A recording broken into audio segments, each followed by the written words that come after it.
الرحمن الرحیم السلام علیکم، welcome to the point of view. میں آپ کا میزبان رمضان شیخ۔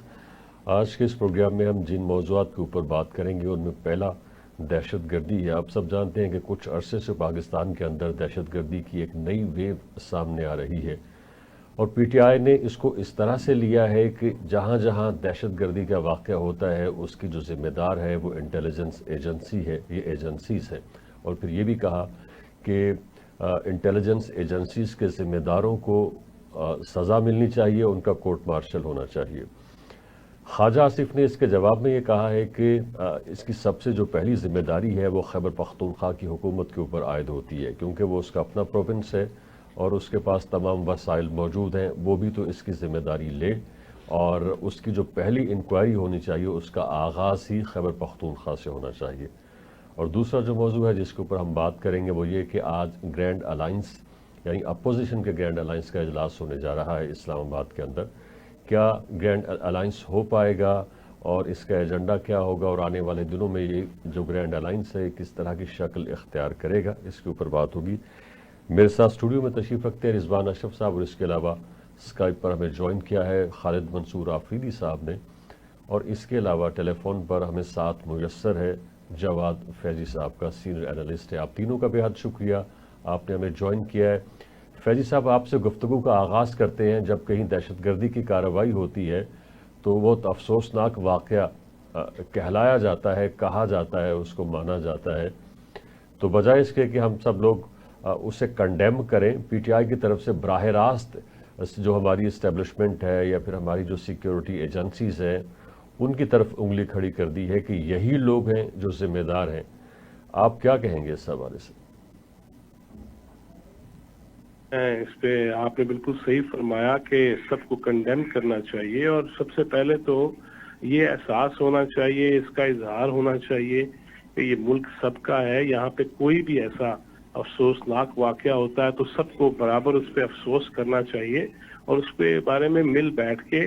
حل ڈھونڈنا چاہیے، نہ کہ صرف ایک شخصیت کو یا ایک فرد واحد کو ریڈ لائن بنا کے اور پھر اپنے ہی اداروں پہ چڑھائی کر دی جائے اور الزامات در الزامات عائد کیے جائیں، جبکہ پوری دنیا اور خاص طور پہ وہ امریکی صدر ڈونلڈ ٹرمپ جس کے بارے میں کہا جا رہا تھا کہ ٹرمپ جدو آئے گا تو خان نو لے جائے گا، وہ اگر ہماری تعریف کر رہے ہیں اور ریاست کی تعریف کر رہے ہیں، شکریہ ادا کر رہے ہیں، حکومت وقت کا شکریہ ادا کر رہے ہیں، انٹیلیجنس ایجنسیز کا شکریہ ادا کر رہے ہیں، تو ایسی صورتحال میں بجائے کہ ہم یہاں پہ اندرونی طور پہ اپنی ایجنسیز کو مورد الزام ٹھہرائیں، الزامات عائد کریں، اور اگر اس کو بڑے لیول پہ یا وسیع پیمانے پہ دیکھا جائے تو کس نے پھر سے دوبارہ دہشت گردوں کو آباد کیا؟ کون کہتا تھا جو وزیر اعظم ہوتا تھا، جسے ان کی اہلیہ بتایا کرتی تھی کہ اب آپ وزیر اعظم ہیں، انہوں نے یہ کہا کہ فائٹرز ہیں، جنگجو ہیں، انہیں آباد کرنا ہے۔ اب آباد ایسا کیا کہ گلشن کا کھانا خراب کرنے کی وہی کوشش کر رہے ہیں۔ لہذا اس پہ تو میرا خیال ہے بلیم گیم اور کہانی نہیں ہونی چاہیے۔ میں تو اب بھی یہ کہوں گا، دستبستہ گزارش کروں گا تمام سیاسی جماعتوں سے، گروہوں سے، تمام شخصیات سے کہ وہ پاکستان کا سوچیں، اور یہ دہشت گردی کا ناسور جسے پہلے ہم نے اکھاڑ کے پھینکا بھی تھا، اس اژدہے کو کنٹرول میں کیا تھا، اس افرید کو ختم کرنے کی کوشش کی تھی، لہذا پھر سے اگر وہ سر اٹھا کے کھڑا ہے اور فتنۃ الخوارج ہماری اینٹ سے اینٹ بجانے کی ناپاک کوشش کرتا ہے، ناکام کوشش کرتا ہے، اس میں اکائی کا مظاہرہ ہونا چاہیے، نہ کہ ایک دوسرے پہ الزامات اور اپنی ہی ایجنسیز اور اداروں کو جو ہے وہ مورد الزام ٹھہرانا۔ میں نہیں سمجھتا کہ اس کو حب الوطنی کہا جا سکتا ہے۔ ٹھیک ہے خالد منصور صاحب، یہ پہلا موقع نہیں ہے کہ پی ٹی آئی ہمارے سیکیورٹی اداروں کو تنقید کا نشانہ بنا رہی ہے، بلکہ اس سے پہلے بھی بے شمار دفعہ اس نے ہماری جو سیکیورٹی ایجنسیز ہیں ان کو اپنی تنقید کا نشانہ بنایا، اس کے جو بھی سربراہان ہیں ان کو مختلف ناموں سے پکارا جن کو ہم یہاں بیٹھ کے پکار بھی نہیں سکتے۔ تو پی ٹی آئی کے اندر کوئی کینہ ہے، کوئی غم و غصہ ہے، یا اس کے علاوہ کوئی اور وجہ ہو سکتی ہے کہ وہ اتنی یعنی بے باک ہو گئی کہ سیدھا الزام لگا رہی ہے؟ ہم یہ بھی جانتے ہیں کہ ہمارا ملک اس وقت کہاں کھڑا ہے، ہمارے پاس وسائل کیسے ہیں، اور پھر ہماری جو ظاہرہ سیکیورٹی ایجنسیز ہیں ان کی اس وقت انہیں کس طرح کا ایکوپمنٹ درکار ہے، दहशत गर्दी के नासूर से निपटने के लिए, क्योंकि हमने जितनी भी अभी वारदातें पाकिस्तान के अंदर हुई हैं, ख़ास तौर पे बलूचिस्तान और खैबर पख्तूनख्वा के अंदर, और उनसे जो असलहा रिकवर हुआ है वो अमेरिकन मेड है, वो वाला असलहा है जो कि नेटो की फोर्सेस यहाँ पे छोड़ गई हैं। शुक्रिया रमजान साहब वंस अगेन। जो आपने पीटीआई का जो सवाल किया कि वो क्या इशू है उनको एजेंसियों के साथ, हो कि उन्होंने बजाय कि हम एक कौम होके एक ही सिक्योरिटी अपरेटस बन के इस दहशतगर्दी का मुकाबला करते, उन्होंने मौरूद इल्जाम एजेंसियों को लगाया। तो वो तो आपको पता है और नाजरीन को भी पता है कि वो तो एक ही इशू है, क्योंकि वो खान साहब जेल में है और वो कहते हैं कि मुझे निकालें आप, तो तब भी आगे बात बढ़ेगी। तो वो हर वो चीज जो कि रियासत के खिलाफ जाती है वो उस पर जाके इल्जाम लगाते हैं। अब मैं आपको टेक्निकली बताऊं कि इस पे किस तरह रिस्पॉन्ड करना चाहिए था। ये 2 धमाके बनू में हुए हैं और एक धमाका हकानिया दारुल उलूम नौशहरा जहां मैं बैठा हूं, यहाँ हमसे तकरीबन कोई 8 किलोमीटर के फासले, तो वहां पे धमाका हुआ। अब इसका अगर मैं हकानिया का अगर मैं बैकग्राउंड आपको बताऊं तो आपको पता चल जाएगा कि कौन सी एजेंसी हमारी कसूरवार है और या कि सूबाई हुकूमत की ज्यादा कसूरवार है। इन जो हामिदुल हक साहब थे हकानिया दारुल उलूम के, जो कि मोहतमिम थे, ये समीउल हक के बेटे थे, इनको 19 फरवरी को एजेंसियों की तरफ से जो कि नौशहरा पुलिस है उनको इंटीमेट कर दिया गया था कि इनको थ्रेट है। और फिर जो कि मुतालिका जो कि डीपीओ साहब थे वो भी उनसे मिलने गए थे और उनको इंटीमेट किया था कि थ्रेट। अब ये तो एजेंसियों का काम था ना कि उन्होंने दे दिया, यानी जिनको ये मौरूद इल्जाम ठहरा रहे हैं उनको तो इंटीमेट कर दिया। अब इसके बाद आती है लोकल पुलिस, यानी एक बंदे को थ्रेट आ गई है, उसके खिलाफ कुछ हॉस्टाइल एजेंसियों ने या तंजीमों ने बंदे लॉन्च कर दिए हैं और वो उनको इत्तला मिल गई है। अब उसके इर्द गिर्द जो उसका इलाका है या जो उसकी मस्जिद है वहां पे इंटेलिजेंस है। तो सूबाई हुकूमत के पास क्या है? सूबाई हुकूमत के पास सीआईडी है, सूबाई हुकूमत के पास स्पेशल ब्रांच है, सूबाई हुकूमत के पास एंटी टेररिज्म पुलिस है। यानी 3 जो मेन टूल है जो उनके लाइव थ्रेट को बचा सकते थे वो सूबाई हुकूमत के पास है, वो वफाकी हुकूमत के पास नहीं है। वफाकी हुकूमत तो पुलिस का सब्जेक्ट ही नहीं है। और जो ट्राइबल एरियाज पहले वफाक के पास होती थी अब वो भी सूबे में जम होकर सूबाई हुकूमत के अंडर आ गई है। तो ये जो इनको लाइफ को थ्रेट हुआ और फिर जो धमाका हुआ, इसकी तो होल रिस्पॉन्सिबिलिटी अली अमीन गंडापुर साहब की हुकूमत की है कि इनको इत्तला हो के भी उनको सिक्योरिटी नहीं दी गई, उनको वो चीजें इंटेलिजेंस, इसको कहते हैं इंटेलिजेंस बेस्ड ऑपरेशन, इन्होंने नहीं किया डिस्ट्रिक्ट नौशहरा में, जिसकी वजह से उनकी जिंदगी चलेगी। अब ये वफाकी हुकूमत पे इल्जाम लगाना, एजेंसियों पे इल्जाम लगाना, अब ये तो इस रिस्पॉन्सिबिलिटी से ना आपने किनारा कशी इख्तियार करना है कि हमारा है नहीं। असल में ये सूबाई हुकूमत का मामला है। अमन व अमान का मामला भी सूबाई हुकूमत का होता है, पुलिस उसके अंडर होती है, सीआईडी, स्पेशल ब्रांच। इन स्पेशल ब्रांच इतनी इनकी इंटेलिजेंस होती है पुलिस के अंदर कि इनकी इंटेलिजेंस पे आईएसआई भी रिलाई करती है और एमआईबी भी रिलाई करती है। तो ये तो टूल सारे इनके पास, मुझे समझ नहीं आ रही कि ये एजेंसियों को कह रहे हैं। चाहिए तो ये कि एक ही पेज पे वफाकी हुकूमत, सूबाई हुकूमत और मिलिट्री एक ही पेज पे होते और इस चीज का मुकाबला करते जो कि पाकिस्तान अब इसको सामना कर रहा है। ठीक है रिजवान साहब, अभी जितने भी वाकयात हुए हैं उसमें बाकायदा जो उनकी इन्वेस्टिगेशन हुई है उसमें ये साबित हुआ है कि अफगान उनके अंदर मुलविस हैं और उनके अंदर वो लोग मुलविस हैं जो अफगानिस्तान से पाकिस्तान के अंदर दरअंदाजी करते हैं। कुछ लोग पकड़े भी गए हैं। एक तरफ अफगानिस्तान और वहाँ पे मौजूद जितने भी दहशतगर्द हैं वो पाकिस्तान को हिला के रख रहे हैं इस तरह की कार्रवाइयों के नतीजे में, जबकि दूसरी जानिब जो अली अमीन गंडापुर साहब हैं वो ऐसा कोई बैठे हुए वहाँ पे ड्राफ्ट तैयार कर रहे हैं कि उस ड्राफ्ट के नतीजे में कोई ऐसा मैकेनिज्म बनाया जाए जिससे कि अफगानिस्तान के साथ डायलॉग हो। एक मुल्क, उस मुल्क के अंदर बैठे हुए चंद लोग खवारिज दहशतगर्द वो आपके मुल्क के अंदर दहशतगर्दी की कार्रवाइयाँ कर रहे हैं, आपके ट्रूप्स को मार रहे हैं, आपके शहरियों की जान ले रहे हैं, जबकि आप यहाँ पे बैठ के एक ड्राफ्ट बना रहे हैं, एक तरीक़ाकार बना रहे हैं कि किस तरह से उनके साथ डायलॉग्स किए जाए। तो ये तो कुछ समझ में नहीं आ रहा। शेख साहब बहुत शुक्रिया। 2-3 बातें हैं, 2-3 चीज़ें हैं, वन बाय वन उनको एड्रेस करते हैं। पहली बात ये कि ये कोई सूबाई मसला नहीं है, ये किसी सूबे का मसला नहीं है, ये किसी शहर का मसला नहीं है। یہ کسی علاقے کا مسئلہ نہیں ہے، یہ پاکستان کا مسئلہ ہے۔ اگر خیبر پختونخوا کے اندر حملہ ہوتا ہے تو اس کا مطلب ہے کہ پاکستان کے اوپر حملہ ہوا ہے، پنجاب کے اندر حملہ ہوا ہے تو اس کا مطلب ہے کہ پاکستان کے اوپر حملہ ہوا ہے، بلوچستان کے اندر اگر کوئی حملہ ہوتا ہے تو اس کا مطلب ہے کہ پاکستان کے اوپر حملہ ہوا ہے۔ تو ایک تو ہمیں اس سوچ سے باہر آنا چاہیے کہ صوبائیت کی آڑ میں ہم یہ ایک نیریٹو بلڈ کریں کہ فلانی حکومت ذمہ دار ہے، یا خیبر پختونخوا کے اندر کیونکہ پی ٹی آئی کی گورنمنٹ ہے تو پی ٹی آئی ذمہ دار ہے، اس سے باہر آنا چاہیے اور اس سوچ سے اوپر آنا چاہیے۔ یہ پاکستان کے اوپر حملہ ہے، یہ ریاست کے اوپر حملہ ہے، کیونکہ وہاں پر جو اکوڑا خٹک کے اندر واقعہ پیش آیا ہے یہ پاکستان کے اوپر حملہ کیا گیا، اور وہاں پر نہ صرف مولانا حامد الحق کو شہید کیا گیا بلکہ وہاں پر پاکستانیوں کو شہید کیا گیا۔ اس کے بعد بنو کے اندر واقعہ پیش آتا ہے، بنو کے اندر بھی جو پاکستان کی سیکیورٹی فورسز ہیں ان کو نشانہ بنایا جاتا ہے، وہ پاکستان کی فورسز ہیں، پاکستان کے جوان ہیں، ان کو نشانہ بنایا جاتا ہے۔ تو یہ پاکستان کے اوپر حملہ ہے، پہلی بات یہ ہمیں اس کو کلیئر کرنا چاہیے۔ دوسری بات، یہ جو اس وقت ڈائیلاگ کی بات ہو رہی ہے یا بات چیت کی بات ہو رہی ہے، یہ ذمہ داری کے حوالے سے میں ایک اور بات کر دوں کہ اصل میں تو یہ ذمہ داری وفاقی حکومت کی یا فیڈرل گورنمنٹ کی بنتی ہے کہ اس نے کس قسم کی پالیسی بنانی ہے اور کس طریقے سے اس پورے معاملے کو ڈیل کرنا ہے۔ اور جہاں پر وفاقی حکومت کی بات آتی ہے تو وفاقی حکومت کو ہی بڑے پن کا مظاہرہ کرتے ہوئے، وفاقی حکومت کو بڑی ذمہ داری لیتے ہوئے چاروں جو صوبے ہیں ان کے ساتھ مل کر اور پاکستان کے تمام جو ادارے ہیں ان کے ساتھ مل کر، ریاستی اداروں کے ساتھ مل کر اس کا ہمیں کلا کما کرنا چاہیے، جو کہ عمران خان کے دور میں بالکل پاکستان سے یہ دہشت گردی ختم ہو چکی تھی، دوبارہ سے یہ سر اٹھا رہی ہے۔ اور تیسری اہم بات، اگر ڈائیلاگ کرنا ہے، بات چیت کرنی ہے، مذاکرات کرنے ہیں، وہ چاہے افغانستان کے ساتھ ہو یا کسی بھی گروپ کے ساتھ ہو، وہ کرنے کی ضرورت ہے، فی الفور کرنے کی ضرورت ہے، کیونکہ یا تو ڈائیلاگ کے ذریعے سے اس چیز کو ختم کیا جائے یا پھر اگر آپریشن کرنا ہے تو اس طریقے سے ختم کیا جائے۔ ٹھیک ہے فیضی صاحب، یہ اگر وفاقی حکومت کی ذمہ داری ہے تو ہم تواتر کے ساتھ وزیر اعظم کے بیانات سنتے رہتے ہیں کہ جی خوارج کا قلع قما ہوگا، ان کے خلاف آپریشن جو ہے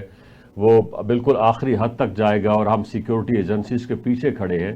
مگر اس کے باوجود پی ٹی آئی کی طرف سے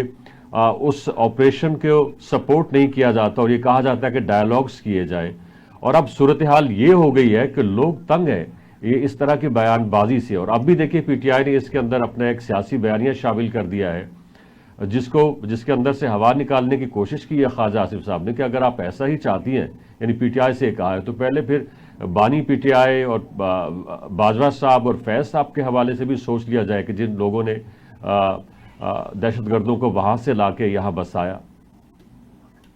دیکھیے شیخ صاحب، ابھی میرے دوست یہ فرما رہے تھے کہ یہ اگر وفاقی سبجیکٹ ہے تو پھر میں نہیں سمجھتا کہ جب فتنۃ الخوارج کی بات ہوئی، جب غیر قانونی تارکین وطن کے انخلاء کی بات ہوئی تو جیل میں بیٹھا ایک شخص جو ہے وہ اس پہ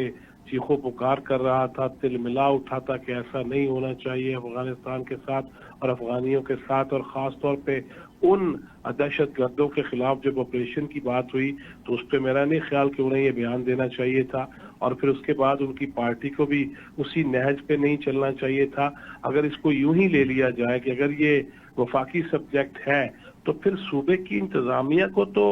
ہر لیول پہ تابع داری کرنی چاہیے وفاق کی اور ریاست کی۔ میں یہ نہیں کہتا کہ پاکستان مسلم لیگ نون کی تابع داری کریں، اور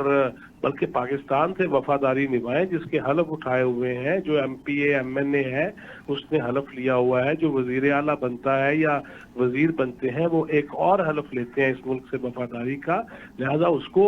بروئے کار لانا چاہیے۔ اور بالکل میں اس بات کا، جیسے میں نے آغاز میں کہا، میرے دوستوں نے بھی یہ کہا کہ ہمیں تمام تر سیاستوں سے بالا تر ہو کے، بے نیاز ہو کے ملک کا سوچنا ہوگا، لیکن یہ نہیں ہو سکتا کہ آپ کے ساتھ، یا آپ زمان پارک میں دیکھیں تو وہاں پہ بھی غیر قانونی تارکین وطن اسلحہ اٹھائے پھر رہے ہوں، آپ جب چڑھائی کرنے کے لیے آئیں وفاق پہ تو اس میں بھی وہ شامل ہوں، جب آپ لاہور میں آئیں اور کانا کی پہاڑیاں پیدا کریں اور اس میں بھی اگر آپ AK-47 کے بٹ مار کے شیشے توڑ رہا ہو وزیر اعلیٰ اور اس کے ساتھ بھی وہی جنگجو ہوں، تو پھر یہ تو تضاد بیانیاں ہیں۔ میں نے پہلے عرض کیا، میں اب بھی عرض کروں گا، دستبستہ گزارش ہے، ہاتھ جوڑ کے گزارش ہے کہ پاکستانیت اور حب الوطنی کا تقاضا یہ ہے कि तमाम तर चीज़ों से बेनियाज होके, शख्सियात से बेनियाज होके, सियासी जमातों से बेनियाज होके, सूबाइयत से बेनियाज होके, फिरके से बेनियाज होके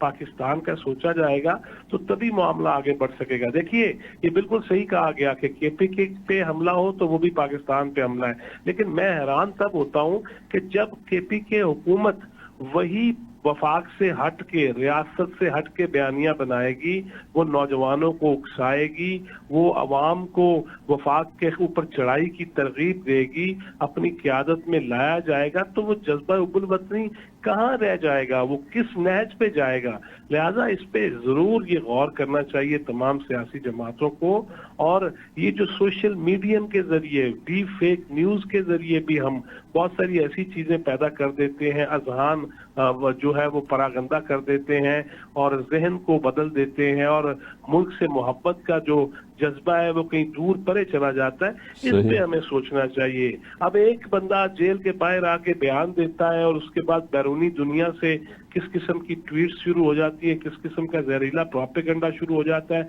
फिर हमने ये देखा कि आर्मी चीफ जिस मुल्क के, वो बरतानिया जाए तो अगरचे वहां पे उस तरह से एहतजाज नहीं हुआ, 13 लोग थे और 3 बच्चे थे, लेकिन जो 37 लोग थे वो जनरल मुबीन नामी बंदा था जो अपने आप को अफगानिस्तान का आर्मी चीफ कहता रहा है, और जो दिल्ली के रास्ते बरतानिया पहुंचा और सियासी पनाह उसने हासिल की है, वो हमारे आर्मी चीफ के खिलाफ जब एहतजाज में आगे आगे होगा और पीटीआई के प्लेटफॉर्म पे होगा, तो ये चीजें भी हमें सोचनी चाहिए। हमें बहसियत मजमूई सोचना होगा, ना कि इंफरादी तौर पर एक दूसरे पे इल्जाम लगाकर टीवी टॉक शोज के अंदर नीचे बिठाना, ऊपर करना, और मैंने मात दे दी और मैंने गुफ्तगू में सबकत ले ली। इससे निकलना होगा, हमें जेन्युइनली हुब्बुल वतनी का मुजाहरा करना होगा, तब जाके मसले हल हों। ठीक है खालिद मंसूर साहब, जिस तरह से ट्रंप ने पाकिस्तान के किरदार की तारीफ की है कि पाकिस्तान ने उनकी मदद की है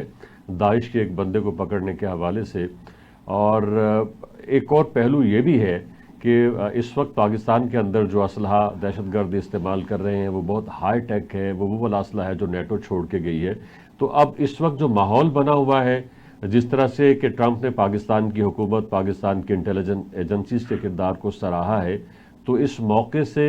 फ़ायदा उठाते हुए, इस मौके को गनीमत जानते हुए, कोई इस तरह के पाकिस्तान के और अमेरिका के बीच में रिलेशंस फिर से बन सकते हैं, जिससे कि एटलीस्ट ये जो अफ़गानिस्तान के अंदर से पाकिस्तान में वबा दार आई है, इस हवाले से कोई मैकेनिज्म बनाया जाए, कोई तरीक़ाकार अपनाया जाए और इस दहशतगर्दी के फ्रूट को रोका जा सके। इस तरह जिक्र किया डोनाल्ड ट्रंप की जो स्पीच थी कांग्रेस में, वो मेरे ख्याल में जो पाकिस्तान की और खासकर जो मौजूदा हुकूमत की उन्होंने तारीफ की। खैर पीटीआई वाले दोस्त इससे बड़े नाराज हो गए होंगे, उन्होंने तो बड़ी उम्मीदें वाबस्ता रखी थी डोनाल्ड ट्रंप साहब से कि वो फोन करेंगे कप्तान साहब को और वो बाहर निकल आएंगे, लेकिन वो ऐसा नहीं हुआ। लेकिन अगर हम स्पीच पे आते हैं तो ये अब स्पीच अगर आप पूरी सुने जो कांग्रेस को ने की, और ये बहुत इंपॉर्टेंट स्पीच होती है किसी भी प्रेसिडेंट की, डोनाल्ड ट्रंप की, जितने भी अमेरिकन प्रेसिडेंट आए, वो कांग्रेस में जो भी स्पीच होती है वो आप कह लें कि वो ऐसी हवाई बातें नहीं होती, उनकी इम्प्लीमेंटेशन होती है, एक्शन होते हैं। तो उस स्पीच में उनका जो सबसे अलाइड पार्टनर है कनाडा, उसकी ट्रंप साहब ने दुर्गत की है, मतलब उसके खिलाफ बोले हैं कि मैंने इसको टैरिफ लगाने हैं, ड्यूटियां लगानी है। फिर यूक्रेन का जो प्रेसिडेंट उनके साथ मिलने आया था, बेचारे उनकी बेइज्जती कर दी थी मीडिया के सामने, तो उनको स्टूपिड तक कह दिया था। और फिर यूरोप के पीछे भी पड़े हैं, वहां भी टैरिफ लगा रहे हैं, और चाइना में। उस स्पीच में अगर आप देखें, सारी स्पीच में एक ही मुल्क की तारीफ हुई है और वो पाकिस्तान। और ये तारीफ सिर्फ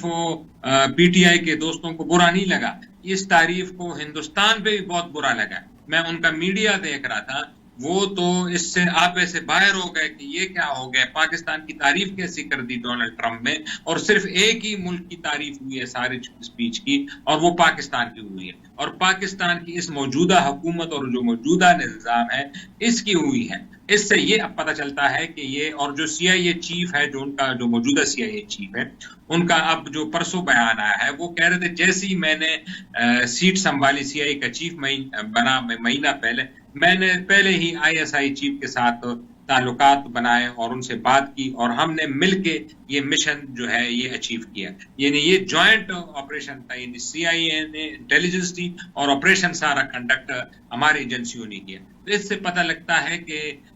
जिस तरह ट्रंप से सारे मुल्क भाग रहे हैं और वो जान छुड़ाना चाह रहे हैं, कोई उनका अगर दोस्त है तो भी उनके लिए खतरा है, दुश्मन तो है ही खतरा। इसमें सिर्फ पाकिस्तान के लिए एक बहुत बड़ी उम्मीद की किरण आई है और मैं कहता हूँ इस स्टेटमेंट को हमें हल्के में नहीं लेना चाहिए। इससे पाकिस्तान के आने वाले कुछ सालों में एक स्ट्रेटेजिक रिलेशनशिप आएगी और ये सिर्फ स्टेटमेंट की हद तक तो महदूद नहीं था ना। अगर ट्रंप साहब जैसे यूजुअल करते हैं, कभी किसी की तारीफ कर दी, कभी किसी की बुराई कर दी, इसके पीछे एक एक्शन था और वो जॉइंट एक्शन को कंफर्म किया वहां के दो चीफ ने, एक CIA चीफ ने और एक जो FBI चीफ है जो कि इंडियन ओरिजिन है, काश पटेल। उन्होंने भी कहा कि इनमें दोनों हमने पाकिस्तान के साथ शिकेर किया था और पाकिस्तान ने एक मजबूत कार्रवाई करके हमें ये वांटेड मैन हमें दे दिया। तो इससे तो पाकिस्तान हुकूमत, लेकिन इससे मुझे दो ही क्वार्टर नजर आ रहे हैं, उनको ये बुरा लगा इस स्टेटमेंट पे। एक तो हिंदुस्तान को बहुत बुरा लगा, आपको पता है कि वो तो हमारे अजली दुश्मन है, और दूसरा जो पाकिस्तान तहरीक इंसाफ है उनके लिए ये ठीक है। रिजवान साहब, PTI को किस हद तक मायूसी हुई है ट्रंप के इस बयान से, और खास तौर पर जिस तरह से उसने पाकिस्तान और पाकिस्तान के जो इंटेलिजेंस एजेंसीज हैं उनके किरदार को सराहा, क्योंकि PTI ने कुछ और तरह से या कुछ और तरह की तवक्कुआत जो वाबस्ता कर रखी थी ट्रंप के साथ, तो क्या वो सिलसिला ख़त्म हो गया या फिर कुछ और, यानी वक्त गुजरने के बाद चांद मारी होगी, खतूत लिखे जाएंगे और बाहर से UK में बैठे हुए कुछ लोग वहाँ ट्रंप और उसके दोस्तों को अप्रोच करेंगे, क्या होगा? देखिए, इस मामले में जो इमरान खान की अप्रोच है या जो PTI की अप्रोच है, या आप कह लें कि इमरान खान की, वो तो बड़ी क्लियर है कि ये मुल्क भी मेरा है, ये फ़ौज भी मेरी है। तो ये जो इसको इस तरह से एक तासुर देने की कोशिश की जाती है कि अगर फ़ौज की तारीफ़ हो गई है या पाकिस्तान की इंटेलिजेंस एजेंसी की तारीफ़ हो गई है तो उससे PTI को बड़ा कोई मरोड़ उठ रहा है या उनको बड़ी तकलीफ हो रही है, तो इस तरह से नहीं है। इमरान खान का जो बयान है इस मामले के ऊपर बड़ा क्लियर है कि ये फ़ौज भी मेरी है और मुल्क भी मेरा है। अब आ जाए जो ट्रंप की जानिब से कांग्रेस के अंदर स्टेटमेंट दी गई और उन्होंने वहाँ पर जो स्पीच की है, एक तो पहली बात यह है कि ट्रंप ने तो एड्रेस किया है वहाँ पर अपनी अमेरिकी आवाम को, और उनका जो इंटरेस्ट होता है, उनका जो सबसे टॉप प्रायोरिटी होती है वो यही होती है कि हमने जो अमेरिका के लोग हैं उनको प्रोटेक्ट करना है, उनको दुनिया के अंदर जहाँ जहाँ भी खतरात लाहक होते हैं वो उनको प्रोटेक्ट करते हैं। तो उसने ये पहली स्पीच की है जो कि ओपनिंग स्पीच होती है किसी भी प्रेसिडेंट की जानिब से, तो वो इस तरह की बात करते हैं। वहाँ पर उन्होंने जो अपनी अमेरिकी आवाम है उसको खुश करने के लिए ये सारा कुछ किया है, पहली बात। दूसरी बात ये कि जिस तरीके से अभी ये सारा ऑपरेशन हुआ है, ये सारा मामला हुआ है, उसमें CIA ने और पाकिस्तान की इंटेलिजेंस एजेंसी ISI ने एक जॉइंट ऑपरेशन करके वहाँ से टिप मिलती है, इन्फॉर्मेशन मिलती है और यहाँ पर ऑपरेशन होता है और उसके बाद बंदा पकड़ के हवाले किया जाता है। ये तो एक प्योरली इंटेलिजेंस बेस्ड ऑपरेशन है। तो इसमें जो पाकिस्तान की इंटेलिजेंस एजेंसी है उसकी जितनी तारीफ की जाए वो तो कम है। यहाँ पर तो यानी PTI तो उसको एजेंसीज को जो है मोरद इल्जाम ठहरा रही है। यहाँ पर तो जितनी पाकिस्तान की फौज की, पाकिस्तान की इंटेलिजेंस एजेंसीज की तारीफ जो बनती है वो तो क्रेडिट उनको जाता है। जो आप बात कर रहे हैं उसका कॉन्टेक्स्ट बिल्कुल और है। जो यहाँ पर वाकयात हो रहे हैं, जो 2-3 वाकयात हुए, और फिर उसके बाद दुनिया के अंदर जिस तरीके से हालात बदल रहे हैं, और ये तो अभी रमज़ान का महीना चल रहा है, रमज़ान के महीने के बाद चीज़ें जो है बहुत ज़्यादा खुलकर सामने आ जाएंगी। और अभी जिस तरह से ये वाकयात हुए दहशतगर्दी के, अब दुनिया के जिस तरीके से हालात बदल रहे हैं और दुनिया जिस तरीके से 2-3 ब्लॉक्स के अंदर एक बार फिर से पोलराइजेशन हो रही है, 2-3 ब्लॉक्स के अंदर जा रही है। अब ये पाकिस्तान के ऊपर डिपेंड करता है कि पाकिस्तान इस सिचुएशन में किस तरीके से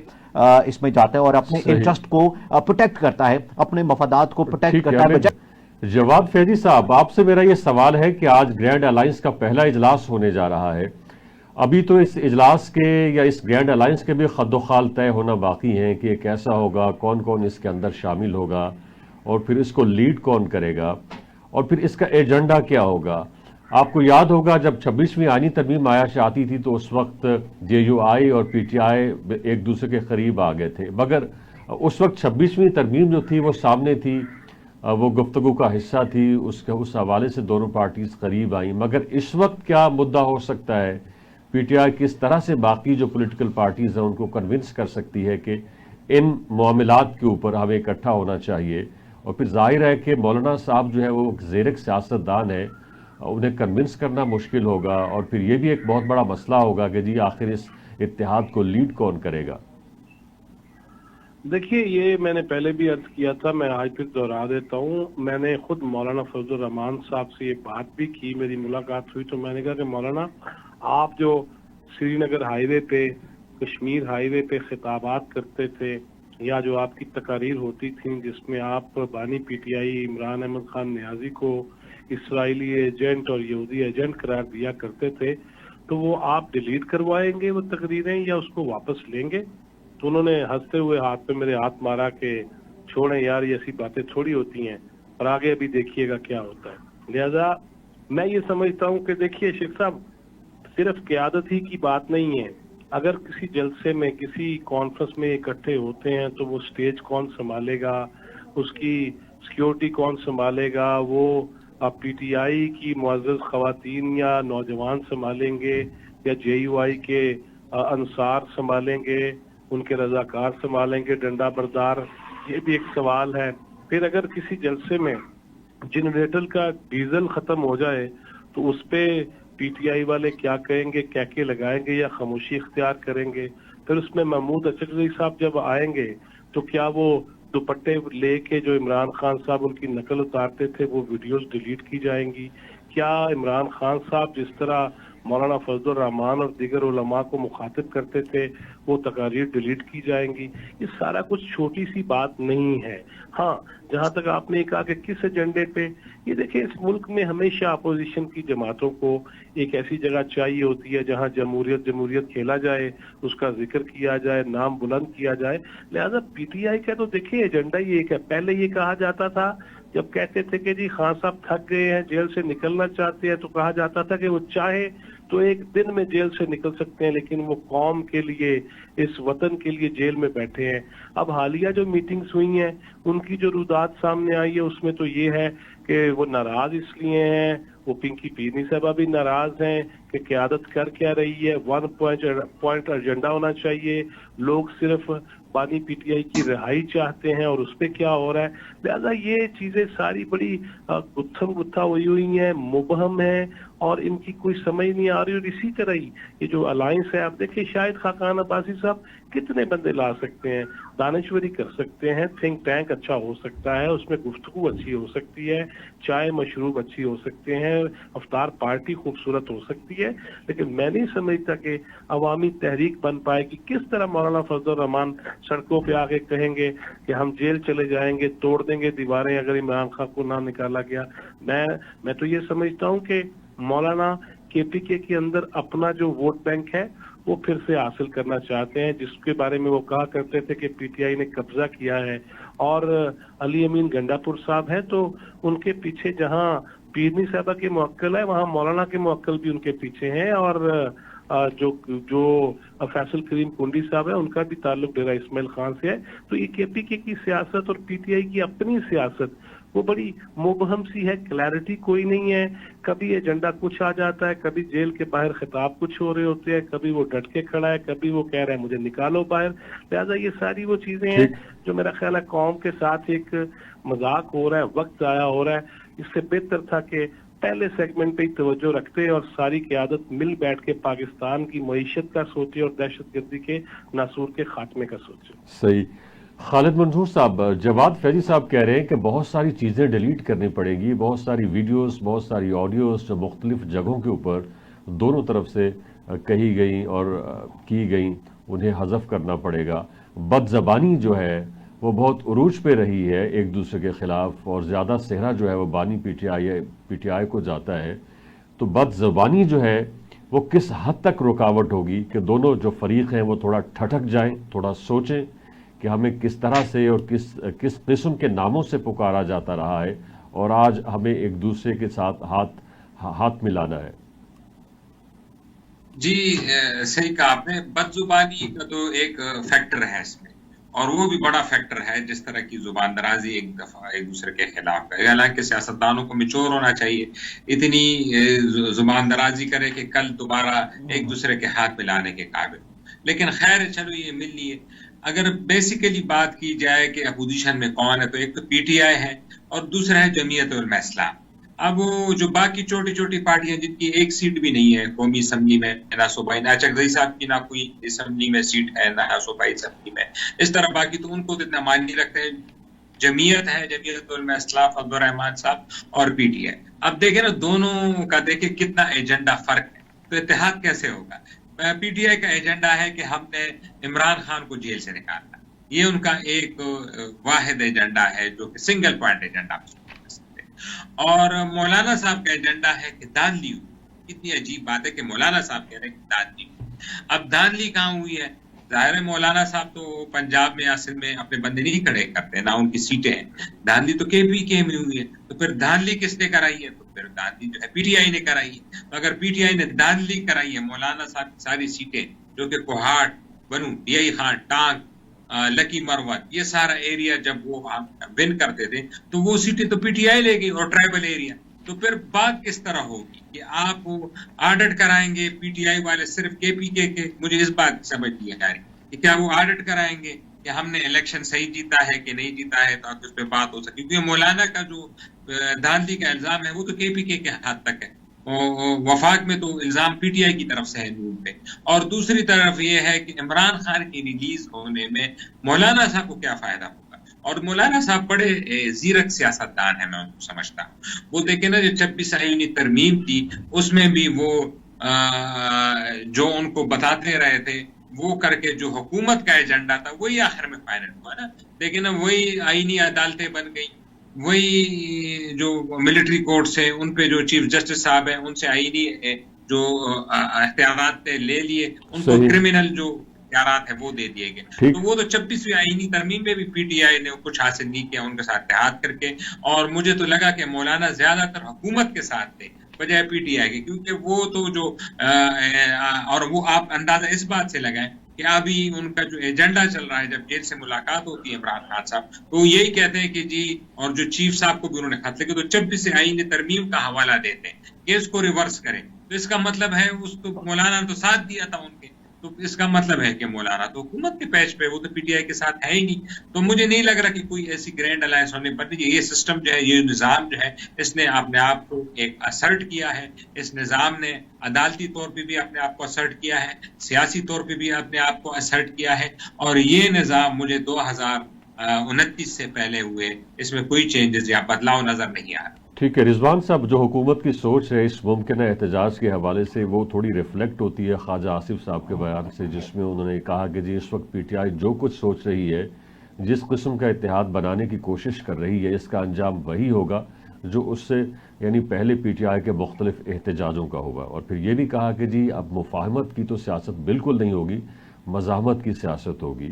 تو ہم سوچ سکتے ہیں کہ پھر حکومت جو ہے اس طرح کے احتجاج کے ساتھ، اگر پی ٹی آئی کسی احتجاج کا اعلان کرتی ہے تو حکومت تو آنی ہاتھوں کے ساتھ نمٹے گی. اور پی ٹی آئی کے پاس ہے کیا؟ لوگ نکلتے نہیں ہیں. وہ احتجاج پہ احتجاج کا جو اعلان ہے وہ کیے جا رہی ہے. ہم نے دیکھا نومبر میں اس نے کتنے احتجاج کیے، کتنے جلسے جلوس کیے، مگر اس سے نکلا تو کچھ نہیں. اور ورکرز جو ہے وہ واقعی تھک چکے ہیں اس وقت. شیخ صاحب، پہلے میں یہ بدزبانی کا جواب دے دوں. جو بدزبانی کی بات ہو رہی ہے شو کے دوران، بات یہ ہے کہ بدزبانی کی جو اعلیٰ مثال ہے اور اس کے بعد مفاہمت کی مثال وہ تو دی جا سکتی ہے کہ جب شہباز شریف کہا کرتے تھے کہ میں آصف زرداری کا پیٹ پھاڑ کے اس سے پیسہ نکلواؤں گا. اور حالت یہ ہوتی ہے کہ ابھی چند دن پہلے اسلام آباد میں بارش ہوتی ہے اور شہباز شریف آصف زرداری کے لیے چھتری پکڑ کے تو کھڑے ہوتے ہیں اور چھتری پکڑ کے تو ان کے ساتھ چلتے ہیں. تو یہ بدزبانی کی ایک اور اس کے بعد ہاتھ ملانے کی مثال موجود ہے. دوسری بات جو آپ کہہ رہے ہیں کہ گورنمنٹ، حکومت وہ جو کہہ رہی ہے کہ ہم مزاحمت کریں گے اور تھریٹ کر رہی ہے، دھمکیاں دے رہی ہے، تو اس سے آپ ان کے خوف کا عالم چیک کر سکتے ہیں کہ ان کے اوپر جو ہے کس قدر خوف طاری ہو چکا ہے، یہ کس قدر ڈرے ہوئے، کس قدر سہمے ہوئے، کس قدر یہ خوفزدہ ہے کہ ایک ابھی گرینڈ الائنس اس کی میٹنگ ہونے جا رہی ہے، بلکہ چند دن پہلے جو ہے 2 روزہ کانفرنس ہوتی ہے یہ اپوزیشن والوں کی، اس سے اتنی گھبرا جاتی ہے उससे ही इतनी गवर्नमेंट जो है परेशान हो जाती है। वो तो शायद 2 रोज़ा कॉन्फ्रेंस जो है वो इतनी ज़्यादा पॉपुलर ना होती, वो इतनी ज़्यादा मशहूर ना होती, लेकिन गवर्नमेंट ने जो जिस तरीके से बौखलाहट के अंदर उसको कंट्रोल करने की कोशिश की, उसके ऊपर पाबंदी लगाने की कोशिश की और हर बे हथकंडे इस्तेमाल किए, उसकी वजह से वो और ज़्यादा उभर कर सामने आई, और ज़्यादा वो उसकी प्रमोशन हुई, और ज़्यादा गवर्नमेंट ने उसके अंदर हवा भर दी और मार्केटिंग इसकी खुद ही कर दी। तो अब अगर ये ग्रैंड अलायंस बनने जा रहा है, जो कि बनने जा रहा है, और ये रमज़ान के अंदर जो है इसके तमाम के तमाम मामला तय हो जाएंगे और जितनी भी अपोजिशन पार्टीज हैं वो सारी की सारी एक पेज के ऊपर आ जाएंगी। गवर्नमेंट वो इस कदर खौफजदा हो रही है और गवर्नमेंट इस कदर परेशान है, और अगर इन्हें ये लगता है कि ये कुछ नहीं कर सकते तो फिर इन्हें अपना काम करने दें। लेकिन इनको क्योंकि पता है कि इनके लिए कितनी बड़ी मुसीबत बन जानी है, इसलिए इनके सरों के ऊपर ये खौफदारी है और डर के आलम में या डर से या खौफ से ये इस तरह के हरबे हथकंडे इस्तेमाल करते हैं और मज़ामत की बात कर रहे हैं। फैजी साहब, इस वक्त पीटीआई के अंदर एक नई सफबंदी हो रही है। कल जो है बुशरा बीबी और बानी पीटीआई ने अपने पार्टी रहनुमाओं से मुलाकात की, कुछ वकला की सरजनिश की, कुछ को पिटीशन से अलग किया, कुछ को नई जिम्मेदारियां सौंपी। तो अब हम क्या समझ सकते हैं कि बुशरा बीबी जो ग्रुप है इस वक्त पीटीआई के अंदर अब डोमिनेट करेगा, क्योंकि ये वो पार्टी है जिसके अंदर बहुत सारे फैक्शंस हैं, बहुत सारे ग्रोह हैं, बहुत सारे ग्रुप्स हैं, और बाकी जो ग्रुप्स हैं ज़ाहिर है उनके लिए बहुत इस वक्त प्रॉब्लम होगा। तो ये जो नई सफबंदी है ये आने वाले दिनों में पीटीआई की जो सियासत है उसके ऊपर असर डाल सकती है। मसलन ये कि बुशरा बीबी ने ये शदीद अंदर यानी इसके ऊपर गम और गुस्से का इजहार किया कि जब मेरे से किसी की मुलाकात नहीं होती है या बानी पीटीआई से मुलाकात नहीं होती है तो पार्टी वर्कर्स जो है या लीडर्स जो है वो बाहर आके जेल के यानी अडियाला जेल के बाहर एहतजाज क्यों नहीं करते हैं। कारकुन मुझसे मिलना चाहते हैं, मैं उनके लिए बेकरार हूँ और वो मेरी रिहाई देखना चाहते हैं। तो अब आने वाले दिनों में कोई उसकी जो स्ट्रेटजी है प्रोटेस्ट के हवाले से या फिर पार्टी पॉलिसी के हवाले से उसमें कोई बदलाव आप देख सकते हैं, जिस तरह से उसके अंदर यानी विद इन द पार्टी एक नई सफबंदी हो रही है, एक नया गिरोह जो है वो ऊपर आ रहा है। देखिए, इसमें तो कोई अब शक नहीं रह गया। पहले हम ये कहा करते थे कि जब कोई जिक्र करता था बुशरा बीबी का तो कहा जाता था वो एक घरेलू खातून है, और खुद खान साहब भी ये फरमाया करते थे। लेकिन जब उन्होंने एहतजाज की क़यादत की, जब उन्होंने केपीके में डेरे डाल लिए, जब उन्होंने वज़ीर आला केपीके के साथ मिलके ये भी हिसाब किताब रखना शुरू कर दिया कि ठेके कितने जा रहे हैं, किसको जा रहे हैं, क्या आ रहा है, क्या नहीं जा रहा, और फिर उनके अपने साहबजादे जो शौहर अव्वल से है वो पहले तो कभी माँ को मिलने नहीं आए थे, लेकिन फिर वो भी ममता की मोहब्बत में केपीके में उनके साथ रहने लग गए और नजर रखने लग गए मामलाते कार पे। तो उनका तो बनता भी है गुस्सा करना कि जब मैं सियासत में भी आ गई, जब मैंने क़यादत भी कर ली, जब मैं ट्रेलर पे खड़े होकर फ्लाइंग किसेस भी दे रही थी, तो उसके बाद तो उन्हें यही लग रहा है कि उनके पीछे उनके चाहने वालों की तादाद बहुत ज्यादा हो गई है। रह गई बात ये कि क्यों नहीं एहतजाज करते। देखिए, इस वक्त जो पीटीआई के इस वक्त जो जिम्मेदारान हैं, ओहदेदारान हैं, चेयरमैन हैं, सेक्रेटरी जनरल हैं, या दीगर जो उनके एमएनएस हैं, अकरून उला वाले जो अगले महाजों वाले हैं, तो उनकी तो लगी हुई है मौजें। वो क्यों कर चाहेंगे कि वो बाहर आए और फिर एक फर्द वाहिद जो है वो फैसले करने लग जाए और वो कुन कह दे तो फिर हो जाना चाहिए। वो वाली सूरत तो उन्हें भी माफक नहीं आती। दिए मिल रहे हैं, अपोजिशन लीडर की कुर्सी को एंजॉय किया जा रहा है और मराहत हासिल किए जा रहे हैं और गाड़ियां चल रही हैं, पेट्रोल मिल रहा है। वो क्यों चाहेंगे कि इनके बानी जो है वो बाहर आए और सारी उनकी जो मामलात है उन पे पानी फिर जाए। और लिहाजा ये पीटीआई के अंदर देयर इज नो डाउट कि इस वक्त इसमें भी कोई शक नहीं है कि पीटीआई को नुकसान खुद अपने लोग पहुंचा रहे हैं। मैं नहीं समझता कि हुकूमत या इत्तेहादी पहुंचा रहे हैं। ये इनकी अपने एहतजाज की कॉल्स और उसमें स्टेज पे कब्जा, फिर शेर अफजल मरवत जैसे बंदे को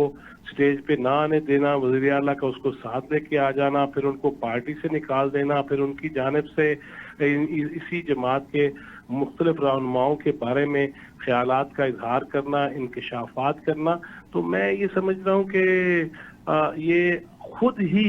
अपने लिए गड़े खोद रहे हैं। काश के ये इकाई का मुजाहरा करते, काश के जिस चीज का इन्होंने हलफ उठाया था, काश के जिस चीज की मराहत ले रहे हैं, कौमी असम्बली के अंदर, सेनेट के अंदर कोई कानून साजी पे बात करें, अपने सूबे या मुल्क के अवाम की बात करें, ये एक ही वो लकीर के फकीर बन के जी रेड लाइन क्या होती है और रेड लाइन के आगे पीछे, अब तो रेड लाइन का भी रास्ता सारा निकल गया कि कितने एहतजाज करने जोगे हैं, कितना एहतजाज हो रहा है। और बुशरा भी सही कह रही हैं कि क्यों नहीं एहतजाज हो रहा हमारी रिहाई के लिए, तो सवाल तो होगा और उसके बाद नाकामी भी सबके सामने आएगी कि क्यों एहतजाज नहीं हो रहा। क्योंकि जब आप अंदर खाते मिलके मुज़ाकरात भी करेंगे, मैं जानता हूँ कि इनके एमएनएज अब भी अपने काम, पर्सनल काम तो करवा रहे हैं, वो तो वज़रा के साथ बगलगीर भी होते हैं, गप्पे भी मारते हैं, खाने भी खाते हैं, कॉफी की चुस्कियां भी लेते हैं, लिहाजा उनकी मौजें लगी हुई हैं, उन्होंने की लगे कि की होता है महात्मा और क्या होता है बानी। लिहाजा ये सारी चीजें तो आपने जो खुद फरमा दी हैं, इसमें तो कोई शक नहीं है। मेरी फिर भी ख्वाहिश है कि, और मेरी दिली ख्वाहिश है कि एक जमात जो सामने आई थी वो अपने रवैये पे गौर करे, वो मुल्क से मोहब्बत का सबूत दे, रियासत से वफादारी का सबूत दे, और इस मुल्क के अवाम और नौजवान यूथ जिनको इन्होंने अभी ये कहा गया कि माजी में शहबाज शरीफ या जरदारी आपस में क्या कहते रहे, लेकिन ये जो दहन बिगड़ा, ये जो बड़े छोटे की इज्जत और शफकत वाला मामला खत्म हुआ और हर बंदे को यही लगा कि आज बस मेरा नचने में ही दिल करता है, सिर्फ नाच के मुल्की मामलात बेहतर नहीं होते, बल्कि सोच समझ के बैठ के, बच्चे तो बच्चे हैं ना, और सबके बच्चे हैं और इनके भी हैं। कल को मैंने इलेक्शन से पहले मैं अन्य चित्राल से चला कराची तक पहुंचा, मैंने देखा, आपने भी सुना होगा, बाप बेटा आमने सामने, गोली की तड़तड़ाहट शुरू हो गई, कत्ल हो गए। ये वो सियासत नहीं है, ये वो रियासत मदीना नहीं है। लिहाजा इनको अब खान साहब के पास मौका है, वो बैठें, तसल्ली से सोचें, अपने बारे में भी सोचें, मुल्क के बारे में भी सोचें, और वो बार बार एक ही बात कहते हैं जी कि कौम के बच्चे क्यों नहीं निकल रहे। यार उनका अपना सगा बेटा दुबई मैच देखने तो आ गया, पाकिस्तान तो बाप को मिलने नहीं आया, और वो जो अपनी सगी बेटी को ऑन नहीं करते और जो रह रही है उनकी साबका अहलिया के साथ और बच्चों के साथ, पहले अपने बच्चों को ऑन करे, फिर इस मुल्क के कौम के बच्चों के हवाले से इन्हें बात भी करनी चाहिए और उन्हें फिर सड़कों पर बुलाना चाहिए। ठीक है खालिद मंजूर साहब, इतने तजादात अभी जो शेर अफजल बरवत जिस तरह के यानी किरदारों से और जिस तरह की बातों से पर्दा उठा रहे हैं, हम उन्हें यहाँ बैठ के डिस्कस भी नहीं कर सकते, और फिर यानी विद इन द पार्टी और उसकी लीडरशिप के अंदर इतना तजाद मौजूद है कि हम क्या कहें और किस वाक़े को डिस्कस करें और किस को नहीं। अभी जो फैजी साहब ने कहा कि चंद दिन पहले उनका जो अपना बेटा था वो दुबई के अंदर मौजूद था, वो मैच देखने आया हुआ था, जबकि उससे पहले जब वज़ीर आज़म शहबाज शरीफ साहब जेल के अंदर थे या इवन परवेज़ इलाही जेल के अंदर है, तो पीटीआई का जो डिजिटल मीडिया है या सोशल मीडिया है वो इस तरह के मीम्स बना रहा है कि जी बेटा जो है वो स्पेन में बैठा हुआ है, बाप जेल के अंदर है, और इसी तरह से फिर नवाज शरीफ के बच्चों के हवाले से कि वो जेल के अंदर हैं और उन्हें कोई पूछने के लिए नहीं आ रहा। तो अब उनके साथ भी तो वही वाला मामला हो गया जिसका वो जिक्र या जिसकी दुश्मन तराजी वो दूसरों के हवाले से करते थे। एक बात, दूसरी बात ये कि पीटीआई, बानी पीटीआई की रिहाई के हवाले से वो दूसरा कोई एजेंडा ही नहीं लेके आती है कि जिसके ऊपर वो बात कर सके। अब ये देखिए कि जमात इस्लामी एहतजाज कर रही है अवामी इशूज़ के ऊपर, बिलों के ख़िलाफ़, महंगाई के ख़िलाफ़, सिक्योरिटी इशूज़ के ख़िलाफ़, लेकिन पीटीआई को इस तरह के किसी इशू से कोई लेना देना नहीं है। उसकी सिर्फ एक ही सोच है, एक ही एजेंडा है कि बानी पीटीआई की रिहाई किसी तरह से मुमकिन हो सके, वो बाहर आ जाए। बिल्कुल आपने सही कहा, और इसका अगर हम रूट कॉज देखें तो पाकिस्तान में बदकिस्मती से सियासत इस नहज पे आ गई है कि ये पर्सन ड्रिवन हो गई। पर्सन ड्रिवन भी कोई बुराई नहीं है अगर वो कारकर्दगी के बेस पे हो, लेकिन ये एक सेलिब्रिटी, एक पॉपुलरिज्म, एक इस पे आ गई है। इनका जो कल्ट है, जो इनका जो कल्ट फॉलोअर है, जो आप कहते हैं कि वो इसको हर हाल में खान साहब को फॉलो करते हैं, चाहे वो जो भी गए, वो इस बात की शुनीद है जो आपने जिक्र किया। वो ये है कि जिस तरह इमरान नवाज शरीफ साहब के बेटे बाहर थे तो ये करते थे कि वो तो आ ही नहीं रहे, बाकी जो लूज टॉक करते थे वो रही, लेकिन जब खान साहब पे बात है, इनके बेटे हैं या अपने बच्चों को ऑन करने वाली बात है, वो अगर करें तो वो ये कहेंगे नहीं ये तो मदीने की रियासत बना रहे हैं, उनका तो सियासत से ताल्लुक नहीं है। लेकिन जब मॉरिशियस पे बात आएगी तो फिर फोर फ्रंट पे इनकी बहनें होंगी, इनकी बीवी होगी। जब आप ये कहेंगे कि भाई ये तो फोर फ्रंट पे है और वही भाग दौड़ संभाल रही है, देखें ना जिस तरह अलीमा बाजी बाहर आती है जेल से और प्रेस कॉन्फ्रेंस कर, सारा मीडिया उन पे होता है कि खान साहब ने ये कहा और वो कहा और वो, और जहां तक ऑथोरिटेरियन है, जो इन पे अक्सर देखे ना, पीटीआई की क्या डिफरेंट बात थी, वो ये बात करते थे नवाज शरीफ और जरदारी साहब के खिलाफ कि वो ये कहते थे कि इनके इंस्टीट्यूशन नहीं बने, इन्होंने पॉलिटिकल पार्टी को इंस्टीट्यूशनाइज नहीं किया हुआ है। यानी एक ही बंदे की पॉलिसी होती है, नवाज शरीफ साहब कहें कि वही आज ये फलां बंदे को जनरल सेक्रेटरी लगा दो, ठीक है खालिद मंसूर साहब, हमारे पास वक्त खत्म हो गया है। लगा दे, लेकिन अब वो खुद उन्होंने सलमान अकरम राजा, जो कि मरवत साहब सही कह रहे हैं, उनका ये ओपिनियन है कि कोई भी पाकिस्तान पीटीआई के आईन में है कि कोई भी बंदा अनइलेक्टेड किसी ओहदे पे फायज नहीं हो सकता, लेकिन इमरान खान साहब ने अपने आईन को तोड़ते हुए सलमान अकरम राजा को जनरल सेक्रेटरी। चलें ठीक है, बहुत शुक्रिया। वही हमारे पास वक्त बहुत कम है। थैंक यू वेरी मच, आप तीनों का बेहद शुक्रिया, आपने हमें ज्वाइन किया। ये था हमारा पॉइंट ऑफ व्यू। अपने पॉइंट ऑफ व्यू से आगाह करने के लिए विजिट कीजिए हमारी वेबसाइट tvtoday.com। देखने के एक बार फिर बेहद शुक्रिया।